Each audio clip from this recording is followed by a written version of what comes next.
Welcome to the channel physical education with Zahid और मैं हूं आपका होस्ट मोहम्मद जाहिद महमूद। अगर आप इस चैनल पर नए हैं तो इस चैनल को सब्सक्राइब करें और बेल आइकन को दबाएं ताकि आने वाली हर इन्फॉर्मेटिव वीडियो आप तक पहुंच सके। तो आज हम बात करेंगे प्रिंसिपल ऑफ स्पोर्ट्स ट्रेनिंग या प्रिंसिपल स्पोर्ट्स ट्रेनिंग के प्रिंसिपल कौन से हैं और इससे रिलेटेड एग्ज़ाम के अंदर किस नोयत के सवाल आ सकते हैं। अब उनको 30 क्वेश्चन हैं, इनको डिटेल से डिस्कस करेंगे। तमाम वीडियो देखेंगे तो आपके कॉन्सेप्ट क्लियर होंगे और आपको ये सवाल बड़ी मदद फ्राहम करेंगे किसी भी एग्जाम के अंदर।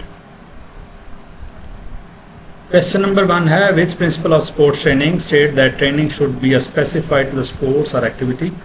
वो कौन सा ट्रेनिंग प्रिंसिपल है जो कि हमें ये सजेस्ट करता है कि हम जब किसी ख़ास स्पोर्ट्स की ट्रेनिंग करें या ख़ास एक्टिविटी की तो उसके लिए स्पेसिफिक ट्रेनिंग होगी, स्पेसिफिक एक्सरसाइज होगी। तो ये है प्रिंसिपल ऑफ स्पेसिफिसिटी। यानी फुटबॉल के अगर खिलाड़ियों को हम ट्रेनिंग दे रहे हैं तो उनकी ट्रेनिंग और होगी। अगर हम यही क्रिकेट के खिलाड़ियों को, वॉलीबॉल के खिलाड़ियों को, हॉकी के खिलाड़ीज़ को ट्रेनिंग देंगे तो हर गेम और स्पोर्ट्स की नोयत के मुताबिक उनकी ट्रेनिंग होगी और ये प्रिंसिपल कहलाता है principle of specificity. Question number 2 है, the primary principle that emphasize the need to gradually increase the intensity, duration, frequency and training is called। वो कौन सा प्रिंसिपल है जो हमें ये कहता है कि हम ग्रेजुअली इंक्रीज करें इंटेंसिटी को, ड्यूरेशन को या फ्रीक्वेंसी को। तो वह है प्रोग्रेशन ऑफ ओवरलोड। कि हम प्रोग्रेशन ऑफ ओवरलोड के मुताबिक आहिस्ता आहिस्ता, यानी अगर वेट लिफ्टिंग कर रहे हैं तो हम पहले 5 kg वेट के साथ, अगले वीक के अंदर 10 kg वेट के साथ, जितना एक्सेप्ट करती है बॉडी, फिर उसके साथ 15-20 इसको आहिस्ता आहिस्ता इंक्रीज करेंगे। इसी तरह अगर हम कोई रनिंग इवेंट की करवा रहे हैं तो फर्स्ट वीक के अंदर अगर हम 1 किलोमीटर करवाते हैं तो अगले वीक के अंदर हम 1.5 किलोमीटर, नेक्स्ट वीक के अंदर 2 किलोमीटर, उससे नेक्स्ट फिर 3। तो इसी तरह हम ग्रेजुअली इंक्रीज करेंगे फ्रीक्वेंसी को, इंटेंसिटी को और ड्यूरेशन को। क्वेश्चन नंबर 3 है, what principle suggest that training effects are specified to the muscle involve and the type of activity performed. वो कौन सी ट्रेनिंग मेथड है जो कि हमें स्पेसिफाइड करता है। तो ये हम पहले सवाल में पढ़ चुके हैं, training of specificity. Question number 4 है, which principle state that fitness improvement are lost when demands of the body are load. तो रिवर्सिबिलिटी, जब बॉडी की डिमांड कम हो जाती है तो फिटनेस इम्प्रूवमेंट जो है वो लो हो जाती है। इसको रिवर्सिबिलिटी कहते हैं। रिवर्स, आपको ऐसे पता है रिवर्स का मतलब पीछे आना। तो जब आप एक ख़ास लिमिट तक आप ग्रो करते हैं, आपकी परफॉर्मेंस बढ़ती है, और जब एक लिमिट आ जाती है कि वहाँ पे अगर आप बहुत ज़्यादा ट्रेनिंग करेंगे तो फिर वहाँ से आपकी जो परफॉर्मेंस है वो लो होना चाहिए। यानी एक ख़ास लिमिट तक बढ़ती है, उसके बाद फिर अब वहाँ पे आपकी मैक्सिमम परफॉर्मेंस होती है। अगर उस पर भी आप ज़्यादा से ज़्यादा और ट्रेनिंग करते जाएंगे तो बजाय बढ़ने के रिवर्स होना शुरू हो जाएगी। क्वेश्चन नंबर 5 है, the principle that training programmes should be design to meet individual needs and capabilities. तो इनफरादियत के कौन सा प्रिंसिपल प्रमोट करता है कि हर जो प्लेयर है, हर जो एथलीट है वो दूसरे से डिफरेंट है। तो यह है प्रिंसिपल ऑफ इंडिविजुअलाइजेशन। तो इंडिविजुअलिटी कि हर इंसान दूसरे से मुख्तलिफ है। जहाँ हम स्पोर्ट्स की बात कर रहे हैं, ट्रेनिंग की बात कर रहे हैं, तो हर इंसान का बॉडी स्ट्रक्चर, उसकी एनाटॉमी एंड फिजियोलॉजी, उसका आप कह सकते हैं कि उसका वे ऑफ लाइफ, लाइफस्टाइल, तो ये सारी चीज़ें डिफरेंट होती है। इसलिए हम उनके लिए ट्रेनिंग प्रोग्राम भी डिफरेंट ही रखेंगे। क्वेश्चन नंबर 6 है, which principal refers to the concept that the athlete must to allow the body to recover and adapt। तो ये principle of rest and recovery है कि हम अपने मसल को रेस्ट देंगे और इनको रिकवर करेंगे। तो इसका तरीकाकार एक तो टाइम फ्रेम है कि आप अगर आज 8 बजे ट्रेनिंग कर रहे हैं 8 से 4 और कल फिर 8 बजे से करेंगे, उससे पहले नहीं कर सकते। कम से कम 10-12 घंटे का, 16 घंटे का वक्फा ज़रूरी है। उस दूसरा भी है कि खेल के बाद आपने रेस्ट करना है और जो भी ट्रेनिंग के दौरान खुलियों की टूट फूट हुई है, मसल के अंदर जो भी खिंचाव हुआ, तो वो रेस्ट के खुद का तरीका से, रिकवरी से वो ठीक हो जाता है। और जिसके लिए रेस्ट के साथ साथ नींद करना जो है वो बहुत ज़्यादा ज़रूरी है। 6 से 8 घंटे नींद ज़रूरी है एक हर शख्स के लिए और खिलाड़ी के लिए इससे भी ज़्यादा। उसके बाद 7th क्वेश्चन है the principle of periodisation involves.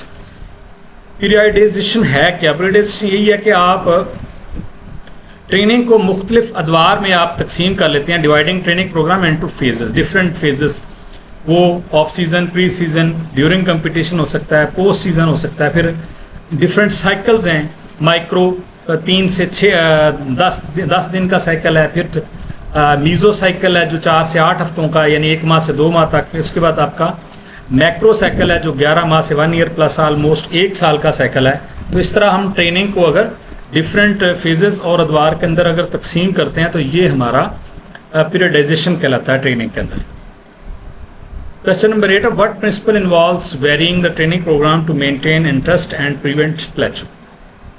कि हम कौन सा प्रिंसिपल है जो हमें कहता है कि ट्रेनिंग प्रोग्राम के अंदर वेरिएशन लेके आएँ ताकि जो ट्रेनिंग्स हैं उनका इंटरेस्ट बढ़ सके और प्लेचू जो है उससे बचा। प्लेचू से मतलब ठहराव आप कह सकते हैं, साकतपन कह सकते हैं, परफॉर्मेंस के अंदर कोई ग्रो ना करना आप कह सकते हैं। तो ये वेरिएशन से मुराद एक ही काम के लिए हम डिफरेंट ट्रेनिंग दे सकते हैं। मसल स्ट्रेंथ के लिए हम पुशअप भी करवा सकते हैं, पुलअप भी करवा सकते हैं, चेन अप भी करवा सकते हैं। तो किसी एक ही एक्सरसाइज को, या बाज़ का ऐसे भी होता है कि हम स्प्रिंट को स्प्रिंटिंग जो खिलाड़ी की है उसको बेहतर करना चाह रहे हैं तो उसके लिए हम किसी फन गेम का सहारा भी ले सकते हैं। तो एक ही एक्सरसाइज को बार बार किए जाने से ट्रेनिंग जो है वो उस एक्सरसाइज से उकताहट का शिकार हो जाता है। इसलिए हम वेरिएशन लेके आएंगे, यानी किसी भी कंपोनेंट ऑफ फिटनेस को हम इम्प्रूव करने के लिए, किसी स्किल को इम्प्रूव करने के लिए डिफरेंट किस्म की एक्सरसाइज कर सकते हैं। तो ये प्रिंसिपल ऑफ वेरिएशन कहलाता है। The principle that training should be adjusted based on the feedback and progress is known. ऐसी ट्रेनिंग जो फीडबैक की बुनियाद के ऊपर अगर हम कोई एडजस्ट करेंगे ट्रेनिंग के अपने से आउटपुट लेके, इनपुट लेके, तो फिर वो कहेगा principle of adaptation. Which principle highlight the need for adequate rest and nutrition for optimal performance. Optimal performance, maximum performance, ये हम पहले रेस्ट एंड रिकवरी डिस्कस कर चुके हैं।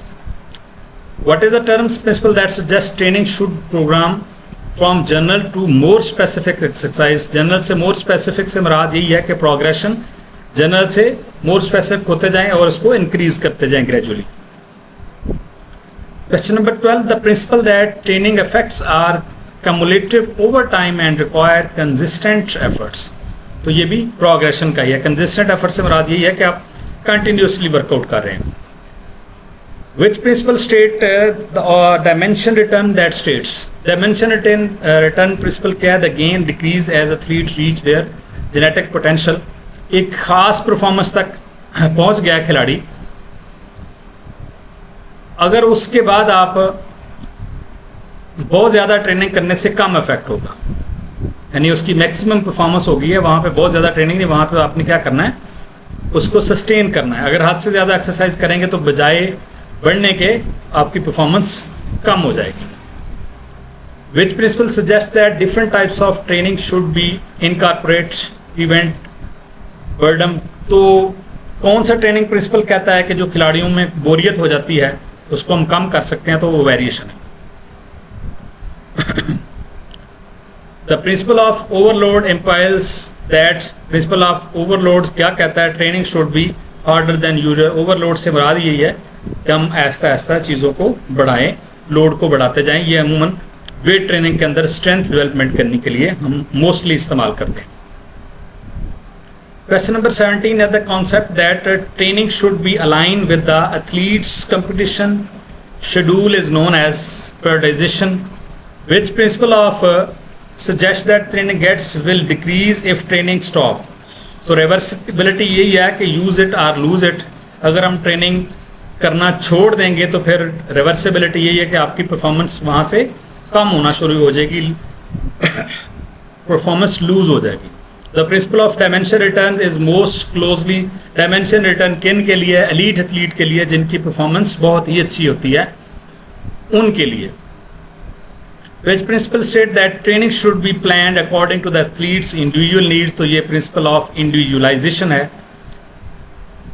21 है, the principle that emphasise the importance of mental preparation along with physical training is also called holistic training. Question number 22 है, the कॉन्सेप्ट that athletes should gradually increase the intensity of their training is called progression overload.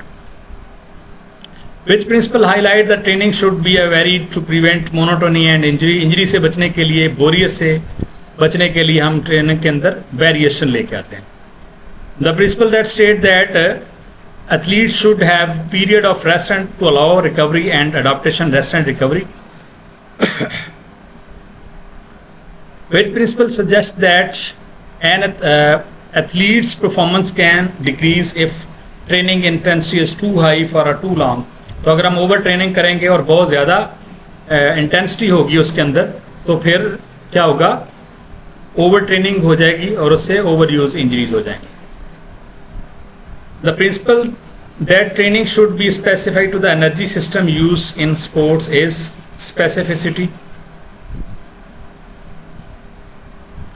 Which principle involve the alternating hard and easy training day to optimize performance? तो periodization ये है कि हम उसको different अदवार के अंदर तकसीम कर लेते हैं कि कहीं के ज़रूरत के मुताबिक फ्रीक्वेंसी इंटेंसिटी को रखा जा सके, और ये बड़ी आसानी पैदा करती है खिलाड़ियों के लिए और कोचेस के लिए।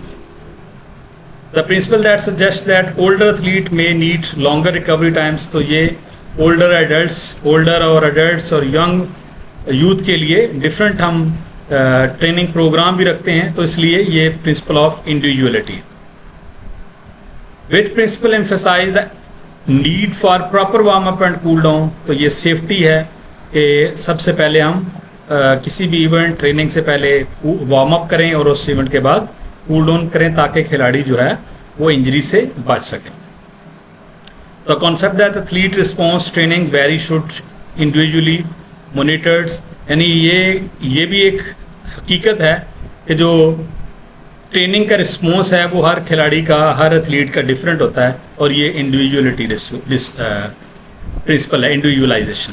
तो ये थे 30 क्वेश्चन स्पोर्ट्स ट्रेनिंग के वाले से। इंशाल्लाह नेक्स्ट हम इस ट्रेनिंग मेथड को नेक्स्ट वीडियो के अंदर डिस्कस करेंगे।